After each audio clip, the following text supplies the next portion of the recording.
Hello students, हमारा chapter चल रहा था डैम्प्ड हार्मोनिक ऑसिलेशंस। इसके अंदर हमने डैम्प्ड हार्मोनिक ऑसिलेशंस के बारे में पढ़ा था कि हमारा डैम्प्ड हार्मोनिक ऑसिलेटर क्या होता है। और यहाँ पर हमने तीनों केसेस कंसिडर किए थे, R is less than omega naught, R equal to omega naught and R is greater than omega naught. तो आज के लेक्चर में हम लोग निकालेंगे कि जो हमारा डैम्प्ड हार्मोनिक ऑसिलेटर होता है इसके लिए एनर्जी एंड पावर डिसिपेशन और क्वालिटी फैक्टर Q का मान क्या होता है। तो हम स्टार्ट करते हैं सबसे पहले कि एनर्जी क्या आएगी हमारे पास में डैम्प्ड हार्मोनिक ऑसिलेटर के लिए।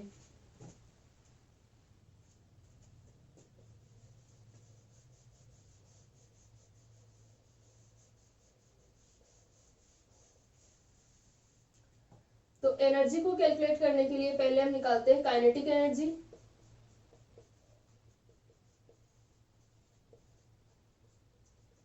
सबसे पहले हम निकाले काइनेटिक एनर्जी।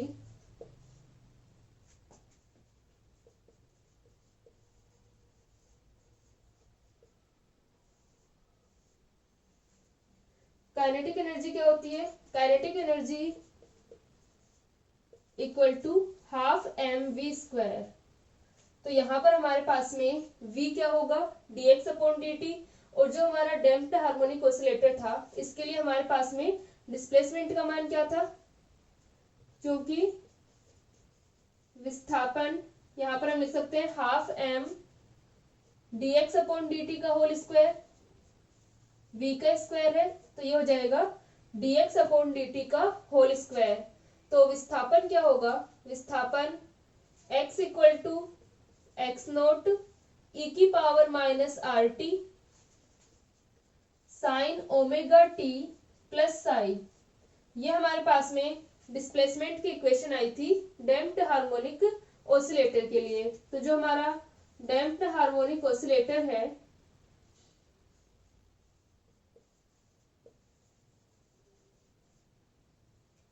यहाँ पर ओनली डिस्प्लेसमेंट लिख देते हैं हम लोग, डैम्प्ड हार्मोनिक ऑसिलेटर के लिए है ये।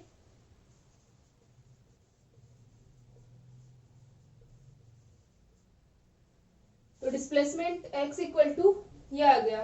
अब हम इसको डिफरेंशिएट करें टाइम के रिस्पेक्ट में तो हमारे पास में क्या आ जाएगी? वेलोसिटी आ जाएगी dx/dt। तो v का मान क्या होगा? dx/dt। और dx/dt यहाँ से अगर हम निकालते हैं तो ये आ जाएगा x नोट e की पावर माइनस RT। तो ये हो जाएगा माइनस का r e की पावर माइनस RT और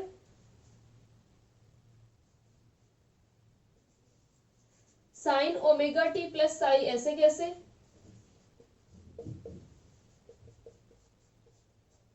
और साथ में x नोट e की पावर माइनस RT को एक बार हम ऐसे कैसे लिख लेते हैं?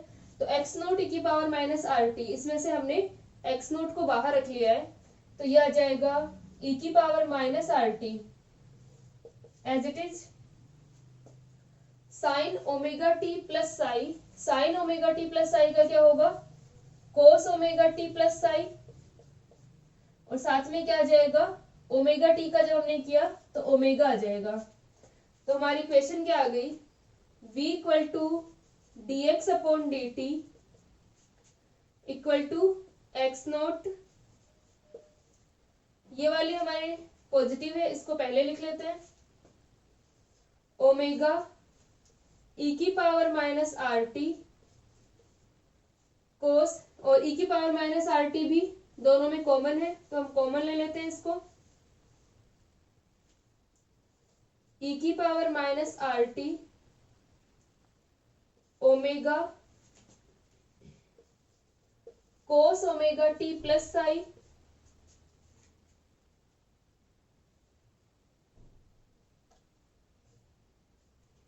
माइनस का r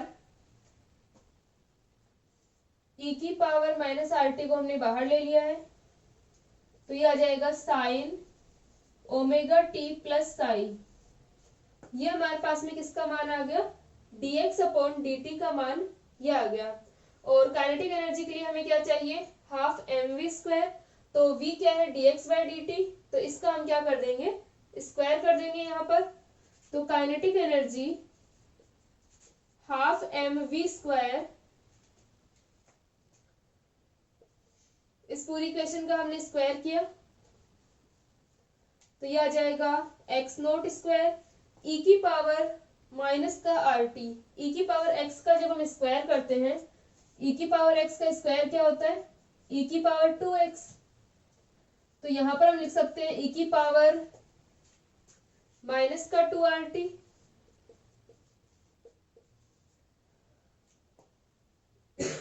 और यहां पर अपने पास में क्या आ जाएगा, omega cos omega T plus psi minus का r sign omega T plus Sai. तो ये omega cos omega T plus psi minus का r sign omega T plus psi का होल स्क्वायर। इसे हम a माइनस बी का होल स्क्वायर से open कर सकते हैं। तो यहां पर हमारी इक्वेशन बनेगी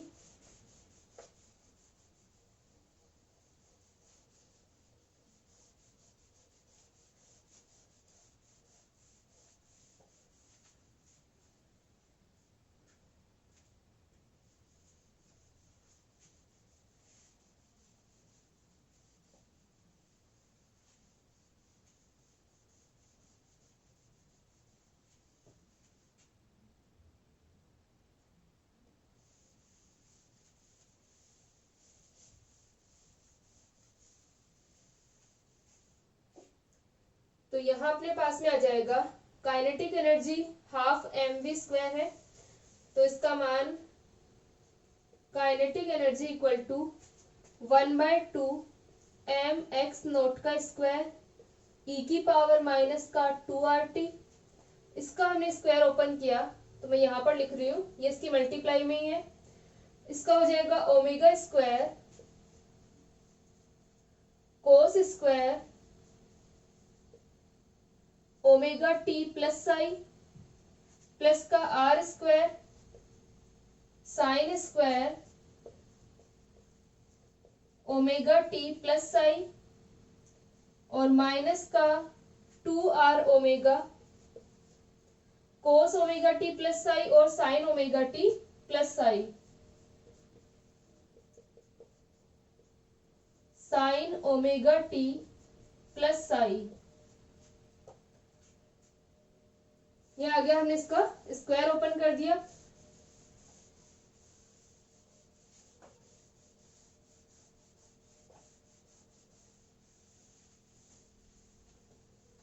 तो काइनेटिक एनर्जी क्या आ जाएगी,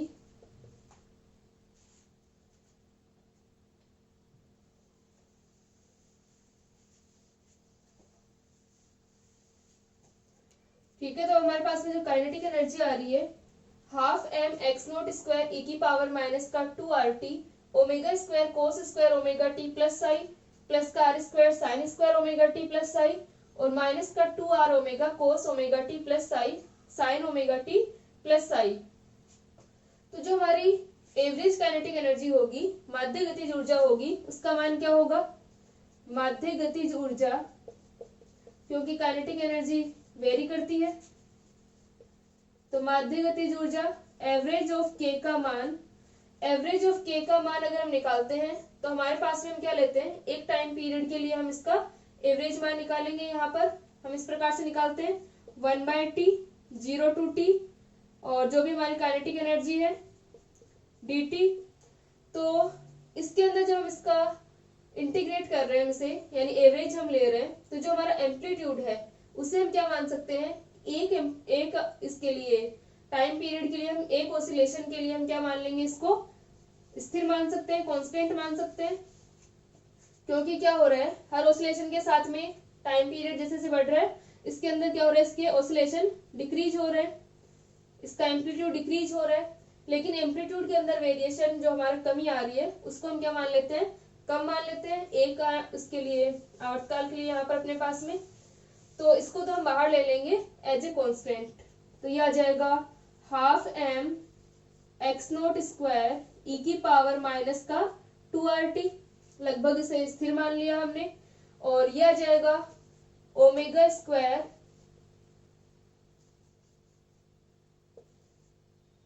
इसको भी हम ओमेगा स्क्वायर को बाहर रख लेते हैं, cos square omega T plus psi plus का R square sine square omega T plus psi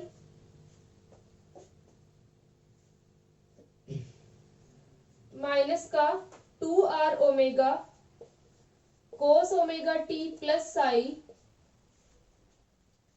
sine omega T plus psi. ये अपने पास में मान आ गया।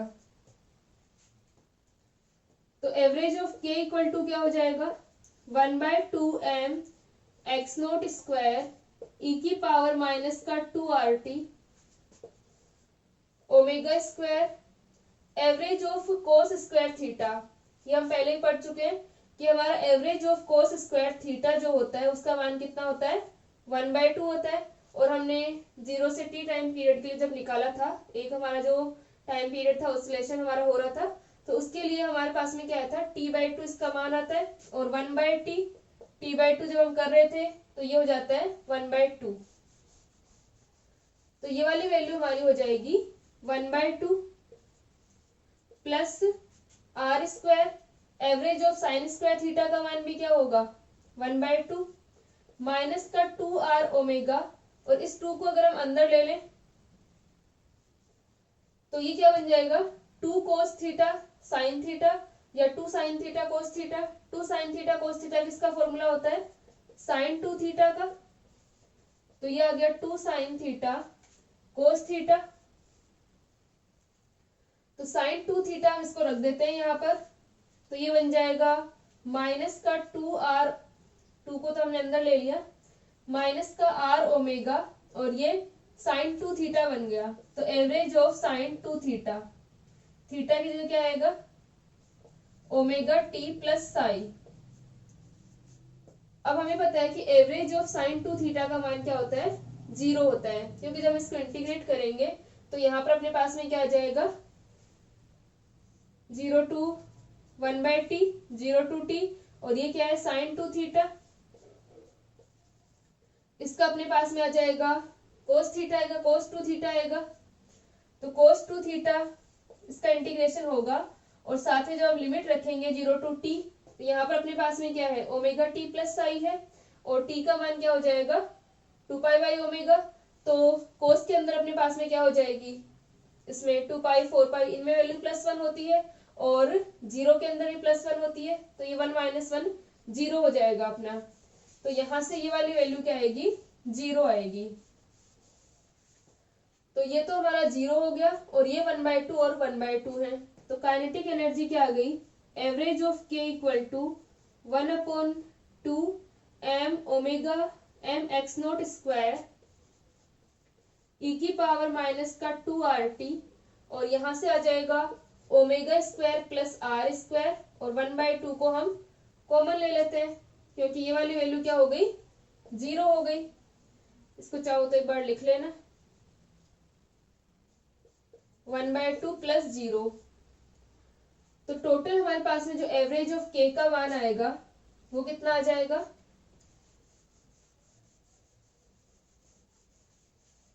माध्य गतिज ऊर्जा एवरेज काइनेटिक एनर्जी जो आएगी हमारे पास में, एवरेज काइनेटिक एनर्जी क्या आ जाएगी, average of k equal to 1/4 m x naught square. ठीक है, ये वाला 1/2 और 1/2 1/4 हो गया, एक्स नोट स्क्वायर ई की पावर माइनस का 2RT, और साथ में आ जाएगा omega square plus R square. तो एवरेज ऑफ काइनेटिक एनर्जी हमारी कितनी आ गई 1/4 m x naught square e की पावर माइनस का 2RT omega square plus R square.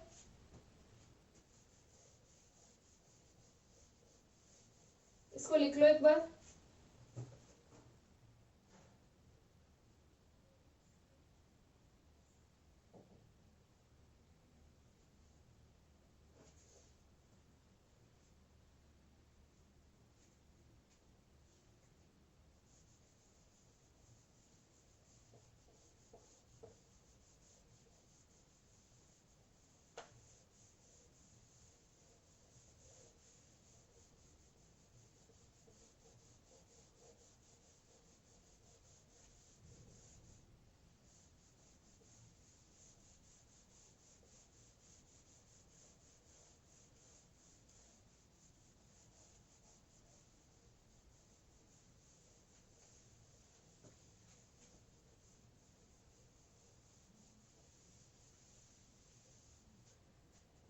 अब हमारे पास में एवरेज ऑफ के का मान क्या होगा, इसकी वैल्यू रख दें हम ओमेगा स्क्वायर की, जहां omega square equal to omega naught square minus R square.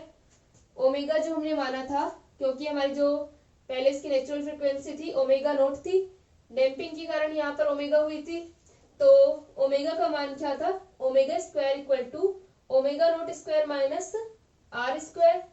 तो एवरेज ऑफ के का मान क्या हो जाएगा,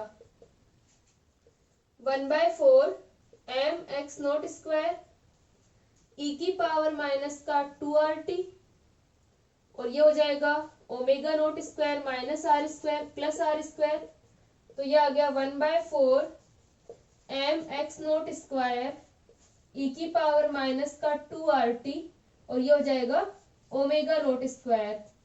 तो काइनेटिक एनर्जी का मान कितना आ गया, 1/4 m x naught square omega naught square e की पावर माइनस का 2RT, 1/4 m omega naught square x naught square e की पावर माइनस का 2RT। ये हमारे पास में एवरेज ऑफ के का मान आ गया। जो माध्य गतिज ऊर्जा हमारी आई है, एवरेज काइनेटिक एनर्जी, उसका मान आ गया।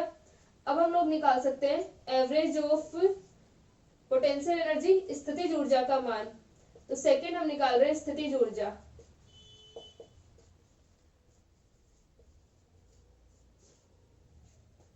तो स्थितिज ऊर्जा का मान हमारे पास में क्या आया था जब हमने एसएचएम के लिए सोल्व किया था, पोटेंशियल एनर्जी हमारी आई थी, पोटेंशियल एनर्जी क्या होगी, 1/2 m omega naught square x naught square. ये जब हमने निकाला था, जब हम लोग एसएचएम को सोल्व कर रहे थे, तो 1/2 m omega naught square x naught square हमारे पास में आया था। तो इसका मान हो जाएगा, एक्स नॉट का मान रख दें एक्स स्क्वायर। तो यहाँ पर जो हमारा डिस्प्लेसमेंट है, एक्स क्या होगा, x naught sine omega T plus psi, x equal to क्या हो जाएगा, x naught sine omega T plus psi. इसके अंदर हम वैल्यू रख दें तो पोटेंशियल एनर्जी का मान कितना हो गया, 1/2 m omega naught square x naught square sine square omega T plus psi. ये आ गया अपने पास में। और साथ में क्या था, एक्स नॉट ई की पावर माइनस का RT। तो इसके साथ में भी क्या आ जाएगा, ई की पावर माइनस का 2RT, स्क्वायर कर रहे हैं तो ये आ जाएगा ई की पावर माइनस का 2RT। अब हम क्या लेते हैं, एवरेज लेते हैं। हमारी जो माध्य स्थितिज ऊर्जा होगी, क्योंकि हमारी जो काइनेटिक एनर्जी और पोटेंशियल एनर्जी है वेरी करती हैं, तो हम क्या लेते हैं, इनके लिए एवरेज वैल्यू लेते हैं। एवरेज वैल्यू हम क्या ले रहे हैं, एक दोलन काल के लिए, यानी एक ऑसिलेशन के लिए हमारा जो टाइम पीरियड है, तो उसके अंदर हम क्या मान सकते हैं कि जो एम्पलीट्यूड में कमी आ रही है, ठीक है, आयाम में जो कमी आ रही है, डिक्रीज हो रहा है एम्पलीट्यूड, उसको हम क्या मान लेते हैं, बहुत कम मान लेते हैं। बहुत कम कमी आती है हर ऑसिलेशन के साथ में, तो कम कमी आ रही है, यानी हमारे जो केस था लो डैम्पिंग वाला, अंडर डैम्पिंग जो हमारी केस था, तो उसके अकॉर्डिंग हम क्या मान सकते हैं कि यहाँ पर कमी कम आ रही है, तो हम इस एम्पलीट्यूड को क्या मान लेंगे, लगभग स्थिर मान लेंगे, इसमें कमी को हम उपेक्षणीय कर देते हैं। तो हमारे पास में क्या आ जाएगा, average of potential energy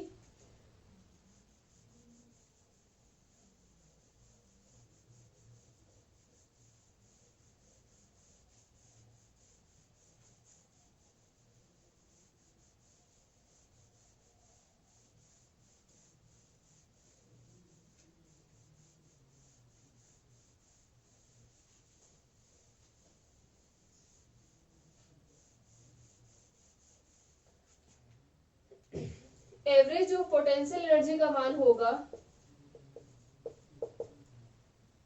1/2 m omega naught square x naught square e की पावर माइनस का 2RT।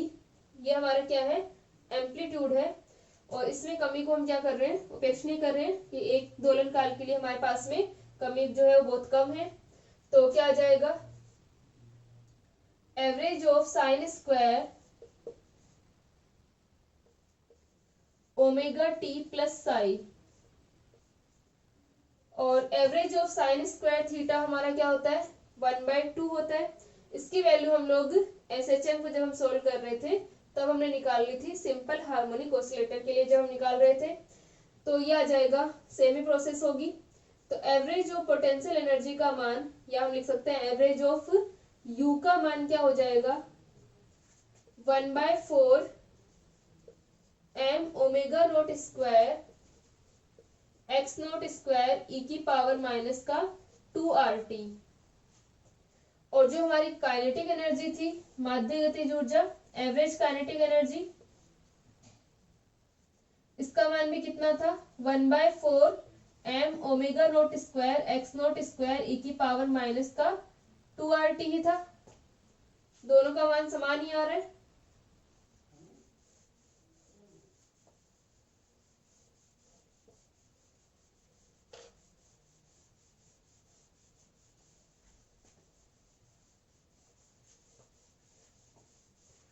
तो यहां से हम लिख सकते हैं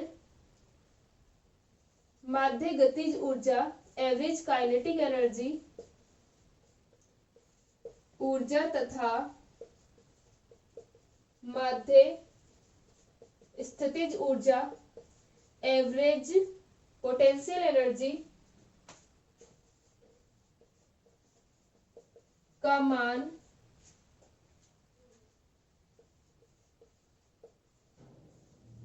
समान होता है।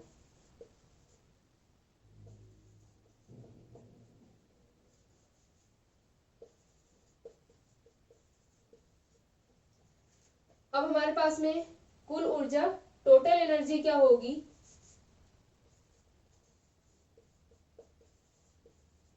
कुल ऊर्जा total energy,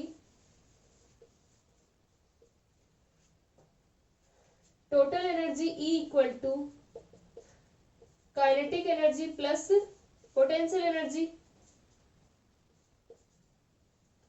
average of E का मान हम अगर हम निकाले तो क्या आ जाएगा, एवरेज ऑफ K प्लस का एवरेज ऑफ U, इन दोनों की वैल्यू हमारे पास में है, वो हम पुट कर देंगे और हमारे पास में एवरेज ऑफ E का मान आ जाएगा। ठीक है, इसको लिखो।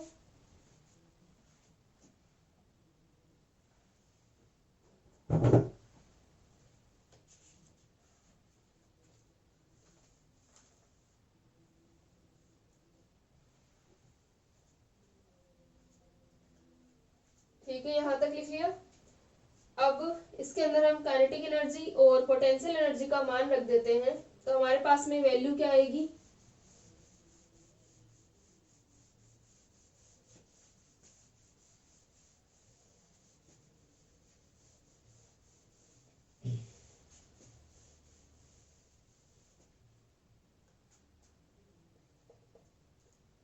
तो average of E equal to 1/4 m omega naught square x naught square e की पावर माइनस का 2RT plus 1/4 m omega naught square x naught square e की पावर माइनस का 2RT।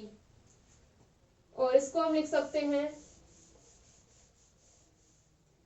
E equal to average of E equal to 1/2, क्योंकि 1/4 plus 1/4, बाकी सारी value तो same है, हमें क्या करना है, ऐड करना है 1/4 को और 1/4 को।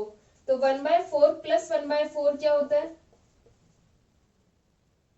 ये अपना 2/4 हो जाएगा। और इसे हम लिख सकते हैं 1/2, क्योंकि 1/4 है तो ऐड होके क्या हो जाएगा, हाफ हो जाएगा। तो 2/4 इक्वल टू 1/2, तो ये आ जाएगा 1/2 m omega naught square x naught square e की पावर माइनस का 2RT। अब यहां पर अगर हम लेते हैं T equal to tau equal to 1/2R, यानी अगर हम T का मान क्या रखें, 1/2R रखते हैं, तो E की पावर -1, यानी क्या आ जाएगा T equal to tau equal to 1/2R, तो क्या आ जाएगा, average of E equal to E maximum divided by, इसके अंदर अगर हमने T equal to tau equal to 1/2R रख दिया है तो हमारा क्या बन जाएगा, e की पावर माइनस का 2R डिवाइडेड बाय 2R, यानी e की पावर -1, और वो हो जाएगा अपॉन में e। तो ये हो गया average of E equal to E maximum upon E। तो average of E equal to E maximum upon E आ गया, और इसे हम लिख सकते हैं, यहाँ पर जो हमारे पास में एनर्जी आएगी वो क्या होगी, अपनी इनिशियल वैल्यू की 0.368 होती है। और ये जो हमारा टाइम है जिसको हमने डिफाइन किया है T equal to tau equal to 1/2R, ये क्या होगा, इसको हम क्या कहते हैं, विश्रांति काल कहते हैं, रिलैक्सेशन टाइम कहते हैं। यहाँ पर अपने पास में आ जाएगा 0.368 E मैक्सिमम, यानी जो इनिशियल एनर्जी थी या मैक्सिमम एनर्जी है उसका कितना हो जाएगा 0.368 या 36.8%। तो जब एनर्जी इस E मैक्सिमम की 36.8% रह जाती है उस टाइम को हम क्या कहते हैं, tau equals to 1/2R relaxation time, विश्रांति काल कहते हैं। तो यहाँ पर हम एनर्जी को डिफाइन कर रहे हैं तो इसको क्या कहेंगे, ऊर्जा विश्रांति काल, ऊर्जा विश्रांति काल। तो ये हमारे पास आ जाएगा टो इक्वल टू 1/2R ऊर्जा विश्रांति काल। अब ये हमारे पास में क्या आ गई, एनर्जी आ गई। अब हम निकालते हैं पावर डिसिपेशन क्या होता है, शक्ति क्षय क्या होता है, इसको लिख लो।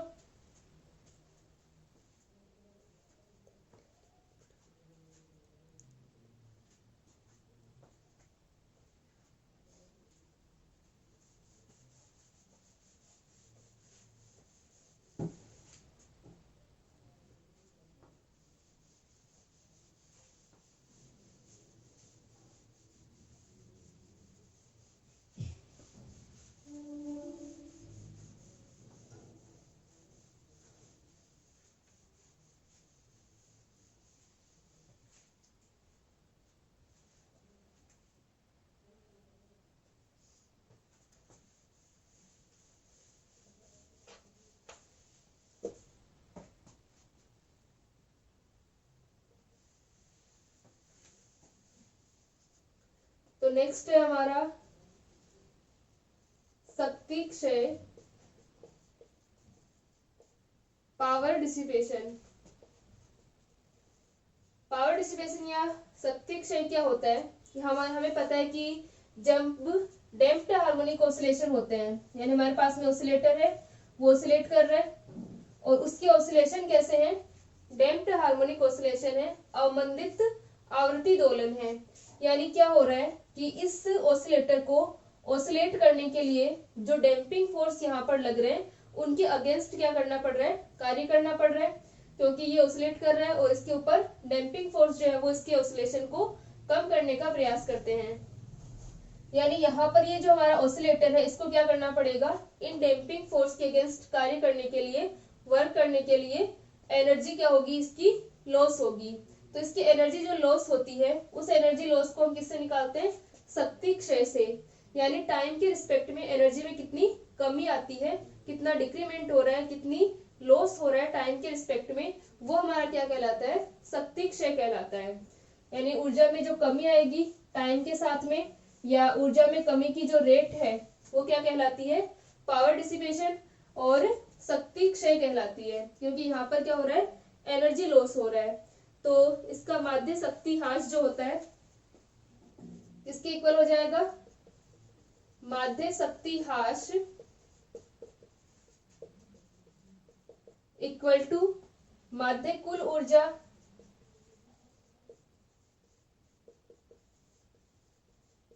में कमी की दर।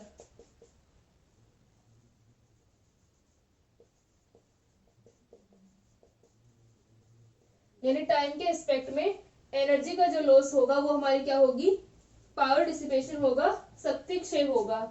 तो average of P equal to क्या हो जाएगा, माइनस का d by d t average of E, जहां पर डी अपॉन डी टी किसको रिप्रेजेंट करेगा, रेट को, d E upon d t energy में जो चेंज हो रहा है उसको रिप्रेजेंट कर रहा है, और माइनस साइन किसको रिप्रेजेंट करेगा कि एनर्जी में जो चेंज आ रहा है वो किसके फॉर्म में आ रहा है, कमी के रूप में आ रहा है, डिक्रीमेंट हो रहा है यहाँ पर, तो क्या आएगा, माइनस साइन आएगा। तो average of P equal to minus का d by d t average of E, तो यहाँ पर हम एवरेज ऑफ ई का मान रख देते हैं। तो average of P equal to minus का d by d t average of E का मान क्या था, 1/2m omega naught square x naught square e की पावर माइनस का 2RT, यही था अपने पास में। इसको हम डिफरेंशिएट करें तो average of P equal to d by d t, तो ये हो जाएगा 1/2m omega naught square x naught square e की पावर माइनस का 2RT का डिफरेंशिएशन क्या हो जाएगा, एक माइनस बाहर है, और इसका हो जाएगा माइनस का 2R ई की पावर माइनस का 2RT। तो इस एवरेज ऑफ पी को हम क्या लिख सकते हैं, माइनस माइनस यहाँ पर प्लस हो गया 2R, और ये हो जाएगा 1/2m omega naught square x naught square e की पावर माइनस का 2RT। यहाँ पर लिख लेना कि माइनस साइन जो है, नेगेटिव साइन किसमें, यहाँ पर चलो हमने कमी की दर लिख दिया है, तो ये आ गया 2R 1/2m omega naught square x naught square e की पावर माइनस का 2RT। तो average of P equal to क्या हो गया, 2R, और ये हमारा मान क्या है, एवरेज ऑफ ई का मान है। तो एवरेज ऑफ पी को हम क्या लिख सकते हैं, 2R इंटू एवरेज ऑफ ई, और जो 2R था वो किसके इक्वल था, 2R इक्वल टू 1/2 हो जाएगा, क्योंकि 1/2 रिलैक्सेशन टाइम यहाँ पर जो हमारा था वो किसके इक्वल था, टो इक्वल टू 1/2R के इक्वल था।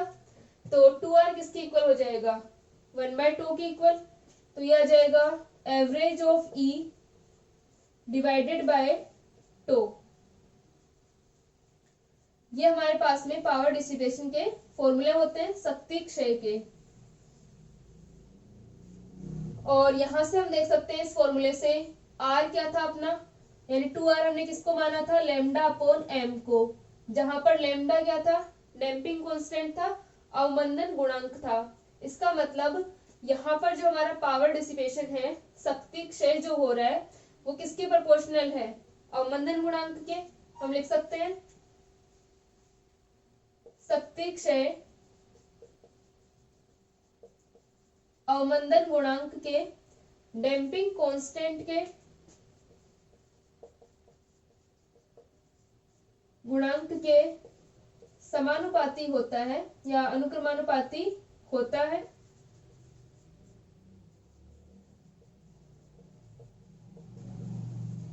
क्या होगा, इसके प्रोपोर्शनल होगा, यानी जितनी ज्यादा डैम्पिंग होगी, जितना ज्यादा हमारा डैम्पिंग फोर्स होगा, उतना ही पावर डिसिपेशन ज्यादा होगा, शक्ति क्षय ज्यादा होगा, एनर्जी लॉस जो है वो टाइम के रिस्पेक्ट में ज्यादा होगा। तो ये इसके प्रोपोर्शनल आता है। अब हम निकालते हैं विशेषता गुणांक, क्वालिटी फैक्टर क्या होता है, इसको लिख लो, फिर हम लोग निकालते हैं क्वालिटी फैक्टर को।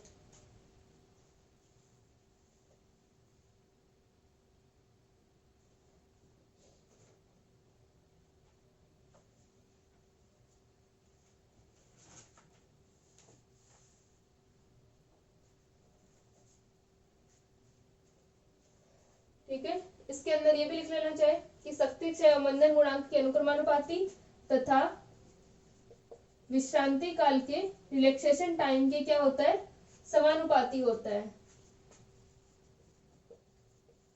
समानुपाती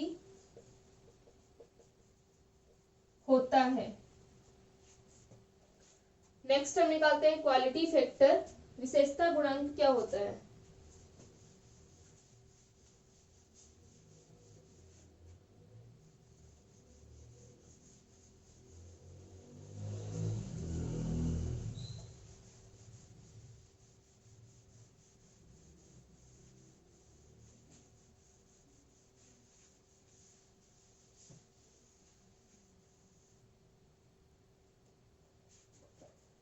क्वालिटी फैक्टर विशेषता गुणांक।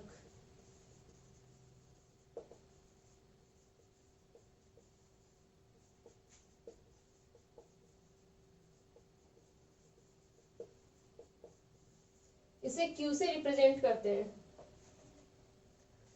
तो हम इसे लिख सकते हैं किसी दोलक की ऊर्जा ह्रास, किसी दोलक की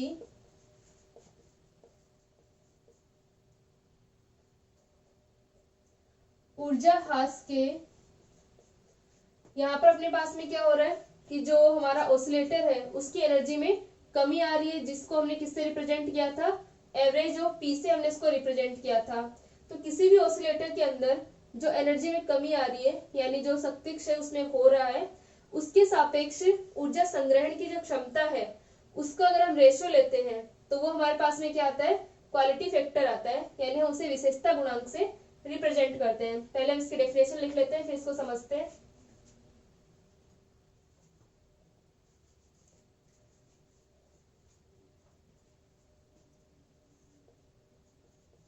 ऊर्जा ह्रास की दर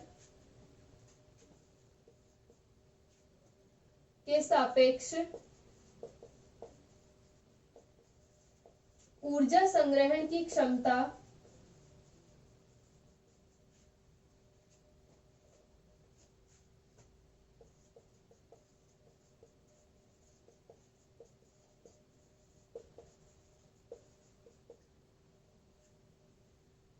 विशेषता गुणांक Q से प्रदर्शित करते हैं।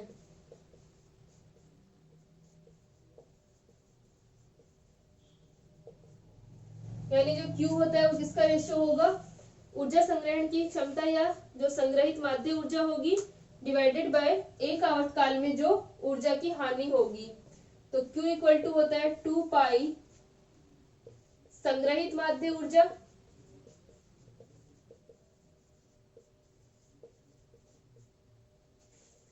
डिवाइडेड बाय एक आवर्तकाल में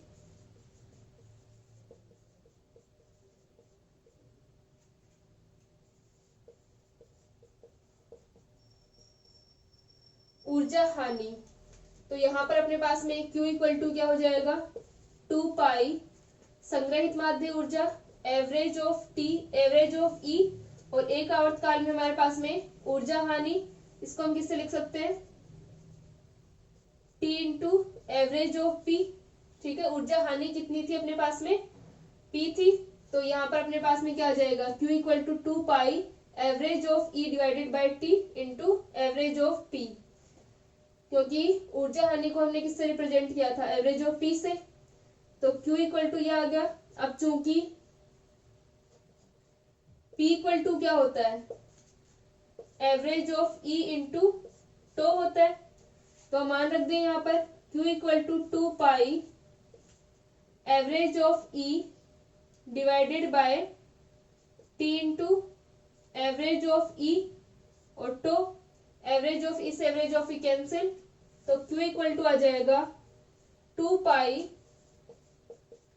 टो डिवाइडेड बाय T, और T इक्वल टू क्या होता है, 2 पाई बाई ओमेगा। तो Q इक्वल टू हो जाएगा 2 pi by omega into tau, और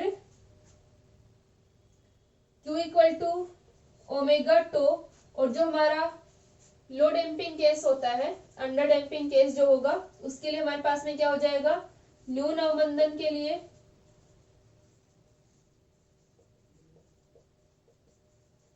ओमेगा अप्रोक्सीमेट ओमेगा नोट होगा, क्योंकि जब लो डैम्पिंग है उस कंडीशन में क्या होगी कि जो ऑसिलेटर है वो लगभग अपनी नेचुरल फ्रीक्वेंसी से ही ऑसिलेट करेगा।